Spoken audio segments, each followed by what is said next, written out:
ची विनंती करतो.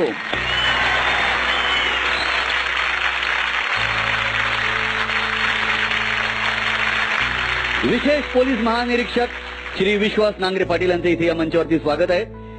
मला जाणून घ्यायचे तुमचं याबद्दलचं मनोगत काय आहे. युगपुरुष डॉक्टर बाबासाहेब आंबेडकरांच्या पवित्र स्मृतींना अभिवादन करण्यासाठी आणि त्यातून अगणित सूर्यांची ऊर्जा घेण्यासाठी आपण सगळेजण या ठिकाणी जमलेलो आहोत.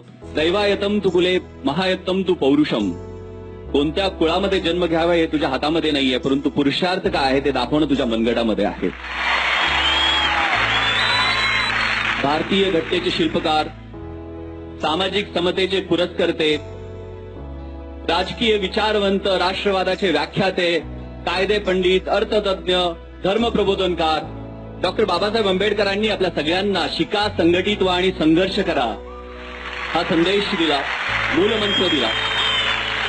आम्ही भारताचे लोक, भारताचे एक सार्वभौम समाजवादी धर्मनिरपेक्ष लोकशाही प्रजासत्ताक घडवणार आहोत आणि त्याच्या सगळ्या नागरिकांना आर्थिक, सामाजिक आणि राजकीय न्याय, liberty of thought, expression, belief, faith, worship, विचार, अभिव्यक्ती, विश्वास, श्रद्धा, उपासना यांचं स्वातंत्र्य, दर्जाची आणि संधीची समानता, व्यक्तीची प्रतिष्ठा आणि देशाची एकता आणि अखंडता वाढवेल अशा पद्धतीची बंधुता हे या घटनेच्या सरनाम्यात दिलेला मूलमंत्र आहे. घटनेचा सरनामा आणि घटनेचा गाभा, घटनेची उद्देश पत्रिका बाबासाहेबांनी आपल्याला दिली. बाबासाहेबांच्या या विचारातनं, या ऊर्जेतनं हा प्रचंड जनसमुदाय आपल्याला दिसतोय. त्यातली नवीन पिढी घडणार आहे.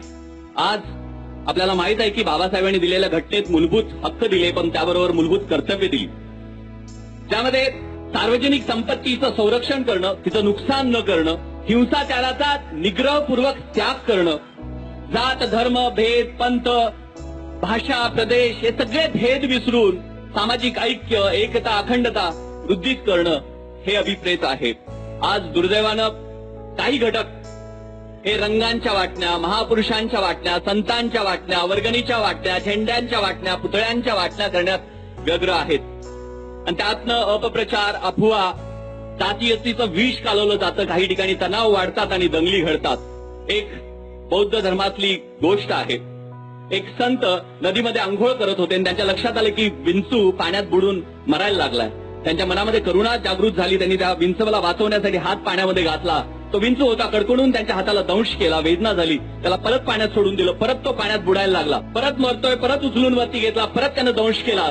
तो विषारीच होता. ते काळे निळे व्हायला लागले. शेजारून एक वाटसरू जात होता. तो म्हणाला, ओ महाराज, संत महोदय, तुमचं डोकं ठिकाणावर आहे का? अजून 2-3दा तुम्हाला चावला तर तुम्ही मरून जाल. त्याला त्या संतांनी शांतपणे उत्तर दिलं, अरे तो विंचू आहे. चावणं, दंश करणं हा त्याचा धर्म आहे. त्याला वाचवणं हा माझा माणसाचा धर्म आहे. तो जर आपला धर्म सोडत नसेल तर मी माझा धर्म का सोडू? वाह, क्या बात.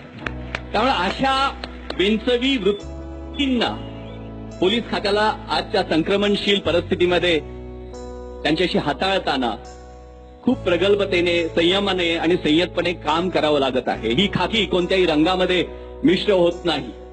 ही खाकी कोणत्याही पूर्वग्रहानं दूषित होत नाही. ही खाकी कोणत्याही दबावाला बळी पडत नाही. ही खाकी व्यग्र आहे, व्यस्त आहे, रात्रंदिवस राबते आहे. डॉक्टर बाबासाहेब आंबेडकरांनी दिलेल्या घटनेतील कायद्याचं राज्य, कायद्यासमोरची समानता, कायद्याचं समान संरक्षण, याचं संरक्षण करण्यासाठी, ते जपण्यासाठी, ते सुरक्षित करण्यासाठी एक कविता आहे. मैं खाकी हूं, दिन हूं, रात हूं, सांझ वाली बाती हूं, मैं खाकी हूं. आंधी में, तूफान में, होली में, रमजान में, देश के सम्मान में अडिग कर्तव्यों की अविचल परिपाटी हूं, मैं खाकी हूं. तैयार हूं हमेशा ही तेज धूप और बारिश को हंसकर सहने को, सारे त्योहार भीड़ के साथ मनाने को, कभी पत्थर और कभी गोली भी खाने को, मैं बनी दूजी माटी हूं, मैं खाकी हूं.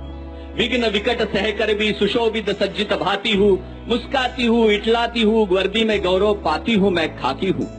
तम में प्रकाश हूं, अंधेरे में प्रकाश हूं, कठिन वक्त की आस हूं, हर वक्त तुम्हारे साथ हूं, बुलाओ तो दौड़ी आती हूं, मैं खाकी हूं. भूख और थकान की बात ही क्या, भूख और थकान की बात ही क्या, कभी आहट हूं, कभी चोटिल हूं और कभी तिरंगे में लिपटी रोती सिसकती छाती हूं, मैं खाकी हूं. जय हिंद, जय भीम.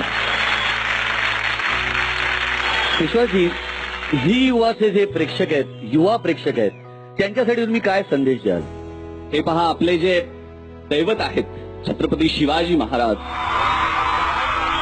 डॉक्टर बाबासाहेब आंबेडकर, शाहूजी महाराज, महात्मा फुले यांचे विचार, यांची व्यक्तिमत्व, त्यांचा इतिहास समोर ठेवला तरी अंगाअंगात रग पेटते, उत्साह संचारतो, ऊर्जा निर्माण होते. 1 तारखेला मी वाचत होतो की आपल्या रिझर्व्ह बँकेची स्थापना सुद्धा त्यांच्या प्रॉब्लेम ऑफ द रुपी या पुस्तकाच्या रूपातून झाली. आवाहन करतो माझ्या बांधवांना की आपल्या मुलांना 14-14, 18-18 तास अभ्यास करायला लावा. अभ्यास करून कुणाच्या अंगाला भोकं पडत नाहीत किंवा कोण मेला नाहीये. डॉक्टर बाबासाहेब आंबेडकरांचा आदर्श समोर ठेवा आणि आपलं भविष्य, कारण बाबासाहेबांनी दिशा दाखवली, हातामध्ये पेन आहे आणि काखेमध्ये ग्रंथ आहे. ही दिशा जी आहे, शिका, संघटित व्हा आणि संघर्ष करा. हा जर आपण मूलमंत्र ठेवला तर नवीन पिढी घडायला काही वेळ लागणार नाही. थँक्यू.